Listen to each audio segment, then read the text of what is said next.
তৃণমূল নেতা শঙ্কর আঢ্যের ফেন্সিং গুড়িয়ে দিলেন এলাকাবাসী। বনগাঁ মতিগঞ্জ স্পোর্টিং ক্লাবের মাঠ ব্যবহারযোগ্য করলেন স্থানীয়রা। অঞ্জলি সিল্ক এখন আমাদের দুটি শোরুম হাবড়া ও বনগাঁতে। চৈত্র সেল উপলক্ষে দুটি শোরুমেই কেনাকাটার উপর রয়েছে 5 to 50% ডিসকাউন্ট। ফোন 7044447885। অভিযোগ, এলাকার মানুষের মতামতকে গুরুত্ব না দিয়ে এক প্রকার অবৈধভাবে ফেন্সিং দেওয়া হয়েছিল, যার ফলে সমস্যায় পড়েছিলেন এলাকার বহু মানুষ। রাজ্যে পালা বদলের পর এবার সেই ফেন্সিংই এক প্রকার গুড়িয়ে দিলেন স্থানীয়রা। শুক্রবার বনগাঁ পৌরসভার 17 নম্বর ওয়ার্ডের মতিগঞ্জ স্পোর্টিং ক্লাবের মাঠের পাশে থাকা সেই ফেন্সিং গুড়িয়ে দিয়েছেন এলাকার মানুষজন। তাদের অভিযোগ, বনগাঁ পৌরসভার প্রাক্তন পৌর প্রধান তথা তৃণমূল নেতা শঙ্কর আঢ্য ফেন্সিং দিয়ে এই মাঠ ঘিরে দিয়েছিলেন। স্থানীয়দের দাবি, তার কথা না শোনায় এক প্রকার জোর করে এই মাঠ ঘিরে দেওয়া হয়েছিল। এর ফলে এলাকায় অ্যাম্বুলেন্স ঢুকতে পারত না, সাধারণ মানুষকে ঘুর পথে মূল রাস্তায় যেতে হতো। চাইছি এখানে একটা রাস্তা বেরোক, আমাদের যে খুব প্রচন্ড সমস্যা হয় এই বর্ষায়, মাঠ বন্ধ, কাদা জল।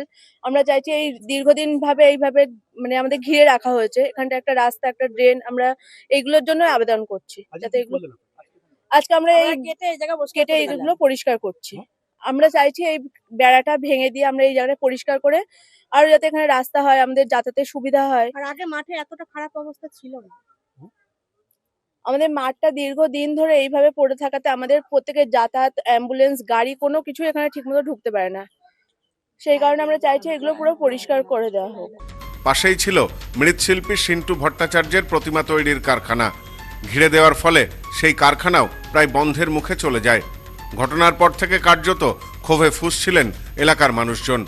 এ বিষয়ে সিন্টু বলেন, শঙ্কর আঢ্য তার ক্ষমতা বলে ফেন্সিং দিয়ে এখানে ঘিরে দিয়েছিলেন। আমি প্রতিবাদ করেছিলাম, আমার নামে মিথ্যা মামলা করা হয়েছিল, আমি 1.5 মাস বাড়ি ছাড়া ছিলাম। দীর্ঘদিন ধরে আমাদের এলাকার মানুষের অসুবিধা করে উন্নয়নের নাম করে এই মাঠটাকে ঘিরে রেখে দিয়েছিল জনৈক এক ব্যক্তি, নামটা আর নিলাম না। আজকে সরকারের পরিবর্তনের পর এলাকার মানুষ সবাই একত্রিত হয়ে এই বেড়াতার আটকে দেওয়া হয়েছিল, যেটা মানুষের যাতায়াতের অসুবিধা হতো, সেগুলো কেটে ফেলা হচ্ছে। এলাকার মানুষ কাটছে, একসাথে সবাই মিলে। আপনারা দেখতে পাচ্ছেন তো কত মানুষ দীর্ঘদিন ধরে আটকে রেখে দিয়েছিল। কি কারণে বলতে পারবো না, মানুষকে বিভিন্ন রকম ভাবে বিপর্যস্ত করা হতো। আজকে সেই তারটা কেটে এলাকা পরিষ্কার করা হচ্ছে। স্থানীয় এক গৃহবধূ বলেন, এর ফলে আমাদের প্রচন্ড সমস্যায় পড়তে হতো, সে কারণে আমরা আজ এক হয়ে এই ফেন্সিং ভেঙে দিলাম। এবার থেকে আমরা চলাচল করতে পারবো।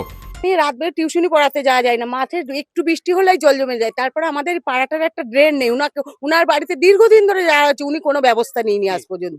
শঙ্কর আঢ্য উনার বাড়িতে আমাদের পাড়ার মহিলারা প্রত্যেকটা পিটিশন জমা দিয়েছে, সব করেছে, উনি আজ পর্যন্ত কোনো ব্যবস্থা নেয়নি, বরঞ্চ এই ক্ষতিটা এনি করেছে। দেখুন মাঠে, আপনারা তো আসলেন, আপনারা তো দেখলেন কি অবস্থা।